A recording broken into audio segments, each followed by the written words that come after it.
My Bloody Valentine, the remake from 2009, is to me, Grayson, one of the most underrated slasher films ever made. I watched it. I agree. And I was absolutely thrilled by every second, and I cannot wait to review it right now. Welcome to Carnage Candy. I'm Shaun, and that's Grayson. Hello. We are talking at Valentine's Day movies. We've talked about My Bloody Valentine 81. We've talked about Valentine from 2001. And our final out of our Valentine's Day horror films is My Bloody Valentine from 2009. It stars Jensen Ackles, Jamie, my girlfriend King, and is directed by Patrick Lussier, who directed Drive Angry, Terminator Genesis, Dracula 2000. I think he wrote Genesis, didn't he? I believe so, yep. Ugh. Man. But we're not here to talk about the sad times. We're here to talk about the fun times. You got that right. With My Bloody Valentine 2009. Obviously the remake from a 1981 film. Yep. And the comparison to Thanksgiving is immediate to me. Yeah. It is this was released in 3D. Uh-huh. It was one of the only 3D films where I was like, the 3D was a lot of fun. Yeah, it's the only 3D film that's ever actually worked for me. Yes. Personally. It's got a great cast. Tom Atkins is in it. Heck yeah, he is. Kerr Smith, who gets hit by a sign in Final Destination. Yep. And Kevin Tighe, who is, of course, the bar owner from Roadhouse. He is. That's where I knew him from. I thought you'd be bigger. But we have a kind of retcon of everything from 81 here. Mm-hmm. Except for the Henniger Mines, which I hate saying that. I'm going to say that my name one time and one time only. But we have a kind of different retconning where Jensen Ackles plays Tom, who is responsible for a mine caving in. Yep. Because he's kind of like a Nepo baby. His daddy's mine caves in under his watch, and he traps some miners inside. Yep. The lead, or the lone survivor of the miner is Warden. What's the first name? Warden? Harry Warden. Yeah, Harry Warden. And Harry Warden is in a coma in the hospital. He wakes up and he kills 22 people. Yeah, it's really graphic too whenever they let you see all the bodies in there. Like that is something that is different in this one from the OG. Is this one is super violent. Yes. And in 2009, like, there's no slashers coming out right now. Like, right? I think this is the same year that the Friday the 13th remake came out as well. Oh, that is true. The remakes. Okay, yeah. So that's so okay. Yeah, this is right in the middle of all the remakes. That's true. I thought for some reason those were like 2014 to me. I'm so old. Yeah. But yeah, okay, yeah. This is Texas Chainsaw. This is Friday the 13th. This is Nightmare on Elm Street. Okay, yeah. So this is where yeah, this is peak. I'm so stupid. I thought that was years later. But yeah, we're in it right here. Remake City. And My Bloody Valentine, it's like I went to see this with Chelsea. It was like a throwaway date, right? Not throwaway date, but like, yeah, let's just go see a movie, whatever. And we were like, that was a lot of fun. Yeah, I had the same exact reaction whenever I saw it. Yeah, and I think from the beginning, this massacre you get is people are ripped in half. Their guts are open. Their hearts are ripped out, chopped up, dismembered, heads missing. And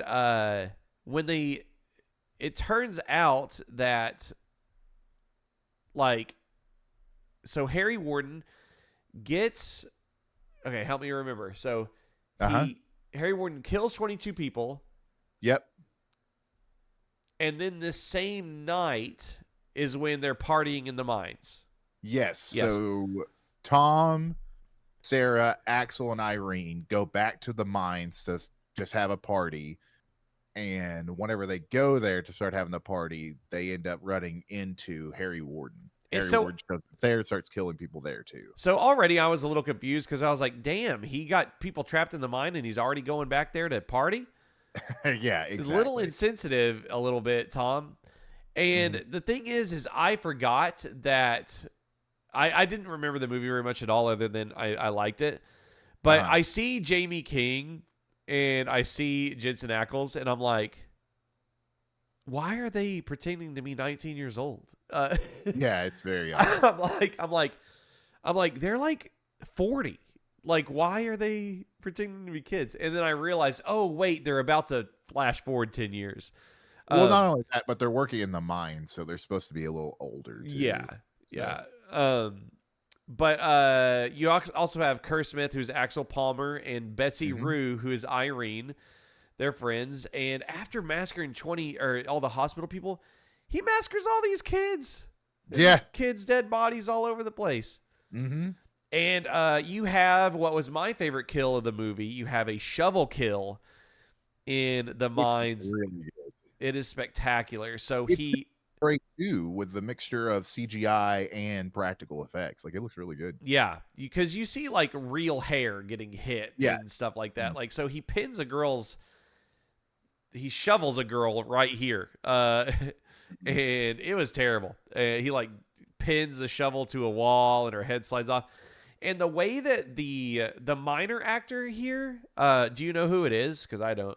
I don't know who did the let me look it up real quick and see who it was. Whoever does the minor in this does an insanely good job. Yeah, I would say not the presence of Leatherface but it's pretty close to that, Jason, you know, like the movement is very good and intimidating, and it's a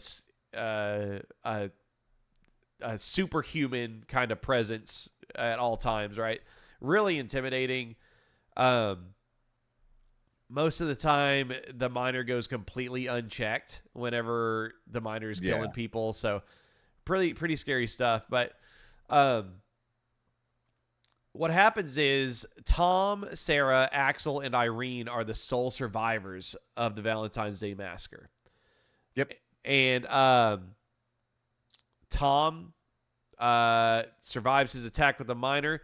And then Burke and Ben, who are the sheriff and like a town selectman, they shoot the miner and chase him off into the woods. And, you know, we assume that he got buried or killed or whatever.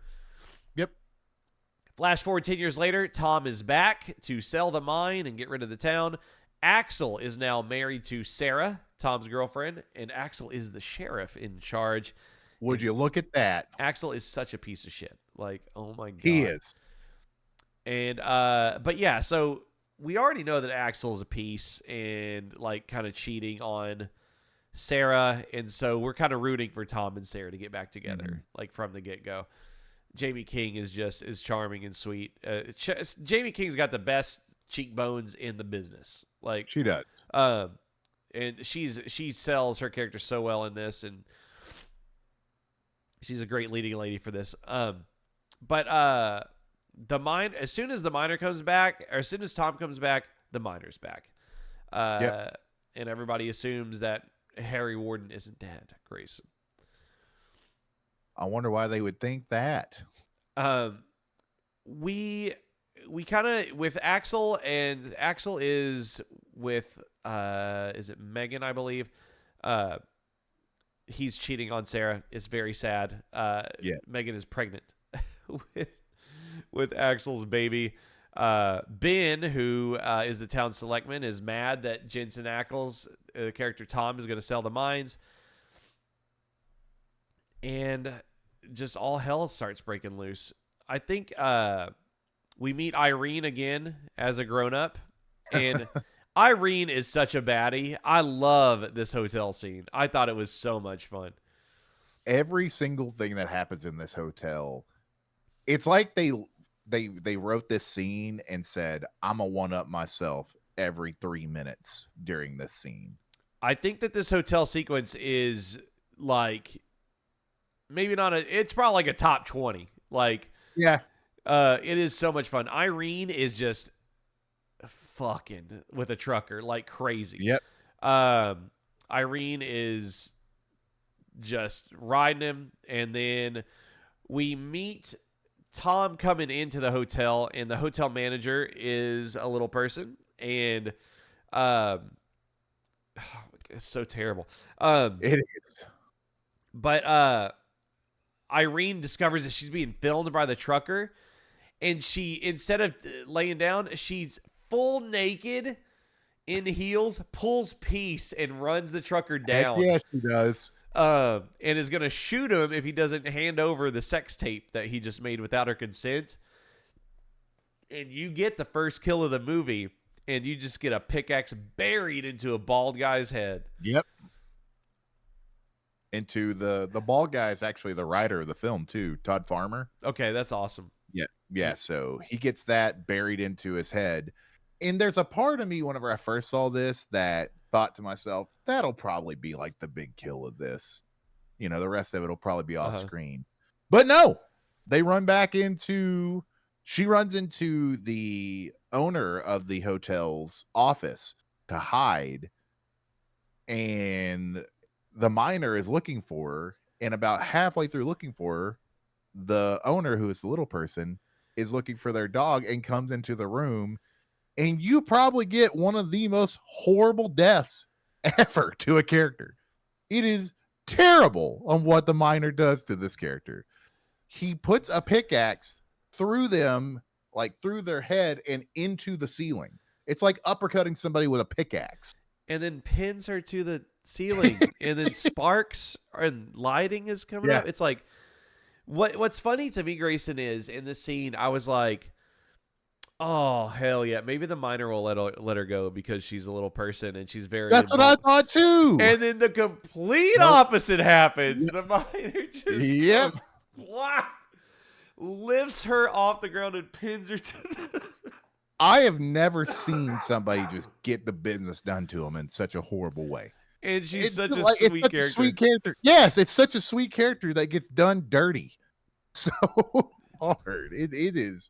I had to rewatch that scene again whenever I went back and rewatched this. Yeah. Like I rewound it and watched it again just to be like, did I really pick up on what happened the first time I saw this? Yeah, it's like that didn't. It's like a bad dream. It's like that didn't really happen, did it? Yes. And then Irene is still fighting. She's under the bed, and she's behind a bed frame, trapped to that wall.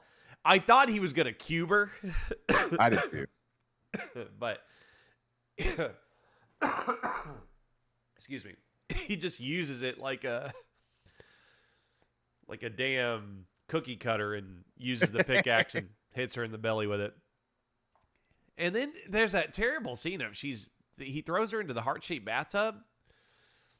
She's all naked and bloody and like... Yeah, when they find her. Yeah. And it's Axel that walks in and realizes, oh, wow, my ex-girlfriend has just been brutally murdered. Yeah. We kind of just like, Jensen Ackles is kind of running around town, still kind of getting back in good graces with Sarah. And...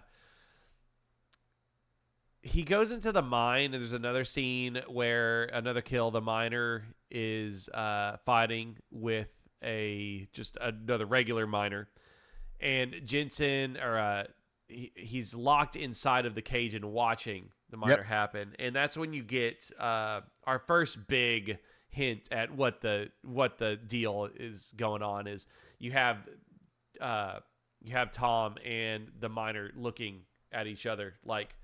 Split perfectly, and they kind of rise at the same time.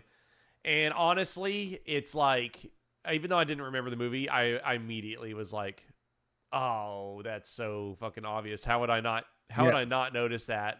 How would I not notice that on the first watch? It's so clear as day that Tom is the miner. And I think it made the watch even funner. Like remembering like, oh yeah, so he's just a crazy person. And picking up on how many times Tom is missing from all the kills once again. Yes, yeah, because that's the big thing with slasher films is trying to identify who's not present, right? Exactly. Who has an alibi in every single scene. And uh I like while I'm watching this, the one of the things I want to talk about before we get into kind of the kills and ending here is the melodrama is so ridiculous here. This movie is so aware. It's definitely not like the Nightmare remake. And, I'm not really a fan of the Friday the 13th remake, personally, because I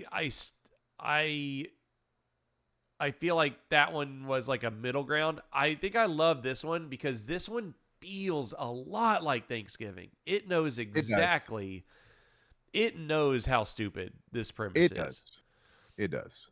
And I think that's why I like it as well. Like, yeah, because I thought about it for a while, knowing that Friday the 13th and this one came out the same year. You really got a director that understood what the film was with this one than you did with the Friday remake. Yeah. Tom Atkins in this movie is just so doesn't give a shit about anything. I know, and I love it. There's the God, he has in the bar when Tom comes back, Burke and that other old man that hit Tom in the face. Mm-hmm. They're just so no nonsense about everything that's happening.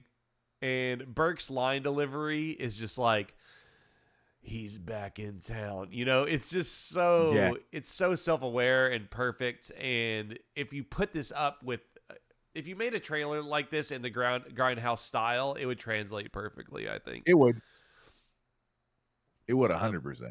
I wish Tom Atkins was in it more because he just chews the scenes. I do too. Well, he does. He's such a good actor for a cop, and he's played a cop in a couple of films. So he's also Danny Glover's old friend in Lethal Weapon. Yep. Whose daughter had jumped from the building at the beginning. He's also in Night of the Creeps, and it's probably like his best role. Yeah. So we get just a slew of amazing kills and chase scenes. We have the pickaxe is used so creatively as well. Yeah, it is. It's like, it's not just he hits people. Like there's a scene where Ben Foley, the town selectman, is getting his house invaded, and he's got the biggest shotgun of all time. Like, yeah, that thing's like a double barrel elephant gun. Yeah. And sorry, go ahead. No, you're good. I was just saying it was huge. The pickaxe gets buried in the floor, and then he gets pushed into the pickaxe, right? Like that's such an easy, fun way of like making the kill tension fine, but still he loves his pickaxe. Like this miner loves that thing. And then you get your big a callback to the original. You get somebody that's put into a dryer, the housemaid. And let's talk about that kid Noah. So weird. That is a weird kid. That kid, I don't think that kid says a single line the entire movie. There's a scene where the miner invades Axel and Sarah's home, and they have a kid, Noah. And this little boy is so strange. Yeah, and you're right, Grayson. I was going to wait for him to say a line, and he never does. I don't think he ever does. He might say, hey, mom, or hey, dad, but I don't remember him saying. I just saw it. I was like, man, I hope something happens to that kid. I do not like that kid at all. And we get a really cool kill and a 3D effect with Burke. Tom Atkins' character gets his jaw ripped off and flown at the camera. Yeah, he does. It's pretty gross, too. It is gross. And you get a really fun set piece in the grocery store. And there's some cool tension between, not tension, but Sarah and Megan have to work together against the miner a little bit. Mm-hmm. Megan has a little bit of character development, and she stands up and she comes to save Sarah. Sarah also might be the only time I've ever seen a woman in a slasher defend herself with a side of beef, Grayson. Did you Yes, notice she that? slaps that meat. Yeah. God almighty. She lays him out too. I'm glad you noticed because I was like, oh, Yeah, hell yeah. I rewound it 3 because times to see what she hit him with. what was it? Is it It, just like a slab of meat? yeah, it was just like a rack of lamb. She just she gets thrown into the glass, right? And I was like, is that a cantaloupe? What is that? But it's just a big side of beef. And she just grabs frozen meat and goes, wah! It's pretty sick. Whacks him in the head. And I was like, oh, hell yeah, that's a side of beef to the face. That miner wasn't ready for the meat. Uh, but yeah, I think at this kind of point in turn, we kind of get torn between like, is it Axel or is it Tom? Like, who is it? And it sucks because you don't want it to be Axel. I thought that was really fun because Axel's such a piece of shit. And in the original, it is Axel. Mm-hmm. So there is that kind of thought in your head of, are they going to change it or are they going to keep Axel as the killer? Yeah, because Axel's obviously not the sheriff in the old one, but it's like, No. I wonder if that's like a callback, right? Exactly.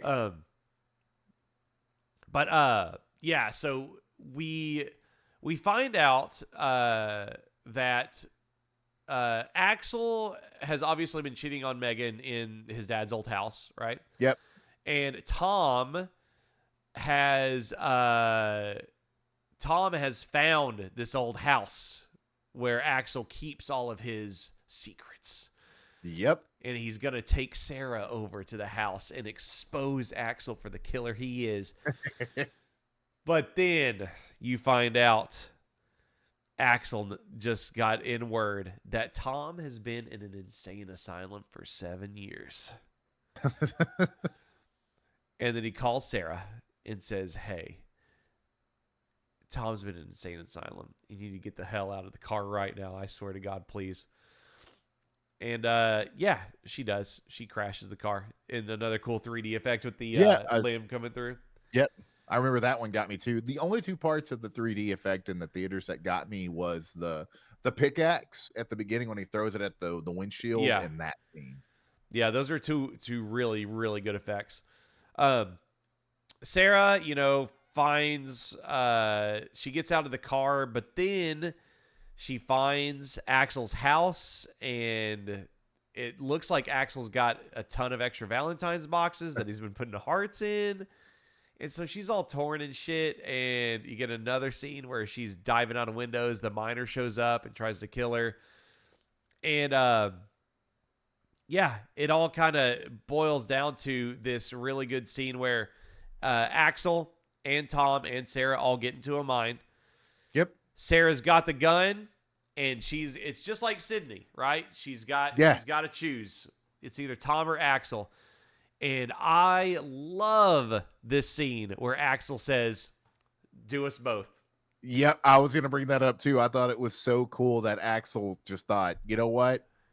Take us both down, because at least you'll know one of us is the killer. Yes, I was like, man, that, like, as hollow and grindhousey as this movie is, it was like, man, what an awesome redeeming arc, because Sarah knows that Axel's cheated on her and all this, so he's kind of had to come clean. But that's obviously, the killer would not say that, like, ever. Nope. Right? A husband would say that. The killer would not say that. And then Tom is like, wait, what? I love how Jensen Ackles plays that scene, because it is hey, hold on now. What are you talking about here? Let's wait on this. Jensen, I have never watched Supernatural, and I haven't seen The Boys. Does Jensen play all of his roles like this? Kind of. I mean, he has a serious role, but he could do comedy too. Okay, because his stoicism and his like, hi, Sarah, I'm home. Yeah. He's like so. I was wondering if he was hamming it up for this. Does it feel like it? I mean, yeah, he for sure hammed it up for that one. Yeah. Yeah. He seems like the kind of actor that would, maybe like Nathan Fillion or something. It seems like he would ham it up for a lot of roles, but yeah, I wasn't sure because I don't have any reference if like he was extra for this. He was for sure. But yeah, I just love that scene. I thought it was so cool because Axel's like, kill us both. At least I'll know that you made it out alive. Like, and I thought that was awesome. Another quarrel. Axel gets his ass whooped by Tom. Pretty good little fight, though. Yeah, pretty solid fight. You get a shovel versus pickaxe, and they're kind of tussling. Oh, there's a scene before all this happens to where, whenever you find out, of course, Tom is the killer, Axel says, "Oh, you're still here, aren't you, Harry?" So it's kind of cool because it's almost like they make it to where Harry's soul has possessed Tom, and I Oh, thought that was yes. kind of neat because whenever Axel says that to Tom, Tom's like, "Oh, I'm here, all right." Yeah. So he completely flips over to being Harry, and I thought that was a really cool thing they did. Yeah, I'm sorry I didn't mention that, but that scene where, because Tom is begging Sarah when she has the gun trained on him to turn around because Tom is terrified. Yeah. He's genuinely scared that the miner, that Harry Warden, is coming up, and he's like, "Look out, Sarah, he's gonna kill you." Mm-hmm. And the killer just walks straight through her, and then like kind of absorbs into Tom. And yeah, you're right, it washes over him. Yep. And I love that Alex and Sarah are both like, Sarah doesn't turn around. No. Right? But Axel's like, there's nobody back there. Yeah. Axel kind of gives her a look like he's fucking with you. Don't do it. Right. Yeah. Unfortunately, she never pulls the trigger. And after that fight, there's one bullet left. She shoots at him, blows up some tanks behind Tom. And we kind of, he's exploded and he's dead. Yep. Except for they start to dig him out. And he kills one of the miners. He sure does. Cut back, Sarah and Axel are okay. Paramedics are out. But one of the miners that helped rescue them is limping out of the mine. Yeah, it was okay. I didn't really like that. I really would have liked to see Tom die in this one. I don't know why. Yeah. I don't know why I'm okay with in 81 they let the killer get away, and in this, and I'm okay with that one. I just think because it's creepier in 81 than it is in this one because he looks directly at the camera. Yeah. So cheesy in this one, before in 81 it's not. It's creepy. Yeah. Maybe I just think that I wish Sarah. I think I cared more about Sarah and Axel's characters, so I kind of wish they would have been at peace. Yeah, for sure. And also 22 fucking people. Like, I kind of want to see that person die. Agreed. Well, he didn't kill 22 people, but in this movie, he killed quite a bit. He killed a lot of people, but it was like, I don't know. I kind of want to see that guy die. I think if they would have killed Tom in like a really cool way, I think this gets like a 9 or a 10 out of 10 for me. Yeah. I mean, I think it's an 8. Yeah. Easily. I give it an 8. Yeah. For sure. I think it's a wonderful remake. I think this is one of the few remakes out there that do that are better than the original. Yeah, and I think it comes from what we were saying. It's an assignment comprehension, right? He knew what he was making, and the violence is spectacular. The 3D is fun, and all the performances are perfectly hokey. Yeah. I cannot believe it did not get a sequel because it did really well. Did it? I did not know that. It made 21 million its opening weekend. Oh, it's opening weekend. Gross. Yeah, the gross was 51 on a budget of around 15 million. So it did very well. Yeah, that's pretty good. And I read that Todd Farmer, the guy who wrote this, he had a script for the sequel ready to go, but nobody ever picked it up to do it. Oh, God, I wish I was rich. I know, it blows me away. I can't believe it. Yeah. But no, because you can make a sequel nowadays because the actors are still good to go. Yeah, even now. Mm-hmm. But yeah, I got some trivia for you if you want to check this out. What you got? In 2012, Betsy Rue was asked if she regretted filming the extended scene where she's running around the motel naked. Said no regrets. It was amazing. I think I would have had some regrets, but the reviews were so fun from it. Hollywood Reporter and Variety wrote up some amazing reviews, and that made me feel really good. That was the point of what I wanted to do. Like, okay, I'm going to be naked, so I better be good instead of just being naked. I wanted the audience to forget about the fact that I was naked running around the parking lot getting killed and actually having them being scared for me. That was my main concern. I don't want to be this naked chick running around just for the sake of running around. because we all know that's what happens in horror movies. I was the naked girl, but for my sake, I hope that I brought a little more to it than just being the naked girl. Yeah, Nice. I think it's cool that like she was a naked girl that was like defending her own honor, right? Yeah. Yeah, for sure. I don't think if somebody's running off with my sex tape, I'm not gonna take the time to put my clothes on. Give me that shit back now. Like, Yeah. The film was made into a haunted house at Halloween Horror Nights. Oh, Nice. that would have been fun. I wish I could have gone through that. That must have been so cool. A flyer on the wall indicates that Valentine's Day is Saturday, February 13th. That would mean the previous day is Friday the 13th in this movie. Well, it was the same way in the original. Okay, that's in awesome. In the original one, it was Friday the 13th, and the 14th was on a Saturday. Okay. This was the first rated R film that used Real D technology. Oh, interesting. There's also an episode titled My Bloody Valentine on Supernatural. Yep. I think Jensen Ackles directed that episode. Okay.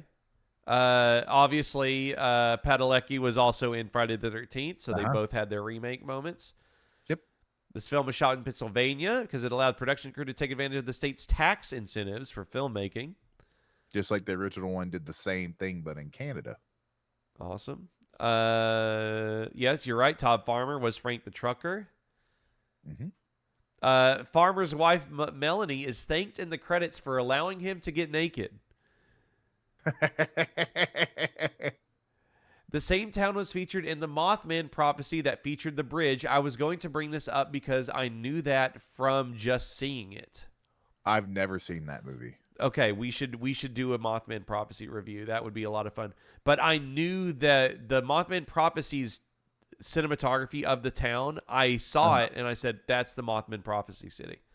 Oh, that's cool. That's how iconic that town looks. It's awesome. Mm-hmm. Let's see. In the bar scene, Sheriff Burke's character yells, "Everybody stand down, god damn it." Atkins would go on to play a similar character in Lucier's next feature, Drive Angry, where he would say the exact same line in the same way. And it's during the latter film's roadblock scene. So if we ever do a Drive Angry review, we should do those back to back. That would be cool. The diner used in the movie is the North Hills of Pittsburgh on Babcock Boulevard. It's called Valiant's Diner. Still operates as a school breakfast, lunch, and dinner to this day. Oh, interesting. Jensen Ackles wears the same jacket in Supernatural as well.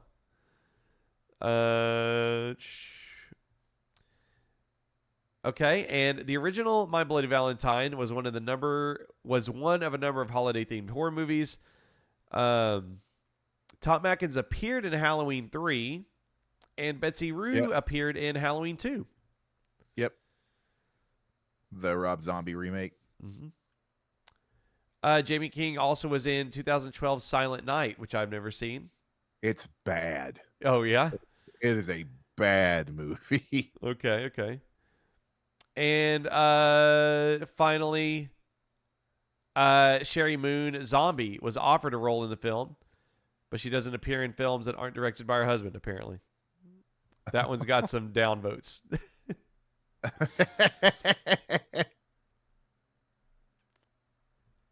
But yeah, I love this movie. I will watch it again. I'll probably watch it every Valentine's Day. One more thing I wanted to talk about that I thought was really cool before we wrap this up. I thought the scene at the end when Jensen Ackles was smacking all the lights, and every time he hit it, oh my god! Yes, I thought that was so cool. I'm so glad you brought that up because I had a note on my phone to remember to talk about this. But yeah, the frame, it's like one frame every time the light would go out, he would flash into the minor. Yeah. That was spectacular. I was like, man, that's good filmmaking. Like, yeah, the director understood what he was doing in that moment, and it's really cool. Yeah, and just the lighting and the sparks coming from the bulb, it's all very extra. I bet you that was so annoying to edit too. Oh yeah, I bet it a pain in the ass. Mm-hmm. But yeah, I'm so glad you brought that up. That's a big note right there. But yeah, if you love remakes and you want us to film some more episodes on Yeah. other classic remakes from the 2000s. Let us know what you want to see. There's a lot that happened in this area. Like there's a ton from 2000, I think 4 is whenever Texas Chainsaw dropped to about like 2010. They're all over the place. Yep. But if you want to support content like this, go to patreon.com/hangtime and throw down your hard-earned money right there. We would really appreciate it if you supported the channel. And yeah, you could go watch our other Valentine's content, including My Bloody Valentine 81 and Valentine from 2001 by clicking these boxes here over my face. There you go, Sean. I hope you have a great day. I hope you do too. Okay. Goodbye, even though we're going to talk right after this. Yep. Goodbye. Bye.